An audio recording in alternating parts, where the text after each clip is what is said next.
అది మీరు ఇంకా బాగా చెప్పగలరు. కారణం ఏమిటి అంటే, మీ తండ్రి గారు ఆయన నాకు తెలిసి ఆయన ఉపన్యాసం రేడియోలో వస్తోంది అంటే, కార్మికులు మధ్యాహ్నం పూట వాళ్ళ లంచ్ టైం షిఫ్ట్ చేసుకొని మరి ఉషశ్రీ గారు చెప్పాల్సిందే, మేము వినాల్సిందే. అంటే ఇంకా దాంట్లో హెచ్చు తగ్గులు లేవు. బాగా పెద్దవాళ్ళ, బాగా చిన్నవాళ్ళ అని. అందరికీ చక్కగా భారత భాగవత రామాయణాదులు అందాలి అనే తపనతో అలాంటి వాళ్ళు చేసినటువంటి కృషి. ఇప్పుడు అందులో ఏమన్నా కులం ఉందా, మతం ఉందా? రేడియోలో చెప్తే ఎవరైనా వింటారు కదా. కాబట్టి మంచి విషయాలని ఇవాళ కూడా మనం కులం, మతం అని మనం అనుకుంటున్నాం.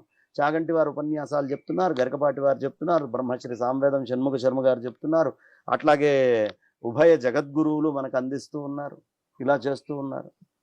ఇది చాలా విశేషంగా ఈ ఘట్టం ఏదైతే ఉందో, ఈ రామాయణ భారత భాగవతాలు అనేటటువంటివి అవి చిన్నప్పటి నుంచి పెద్దలు, మీ నాన్నగారు లాంటి వారు, బ్రహ్మశ్రీ మల్లా చంద్రశేఖర శాస్త్రి గారు లాంటి వారు, ఇలాంటి వాళ్ళందరివి వింటూ వచ్చి అది శంకరాచార్యుల వారి అద్వైతంలోకి ప్రవేశమై అలా ముందరికి వెళ్ళిపోయిందన్నమాట. ఎందుకంటే మనం ఏది చదివినా మళ్ళీ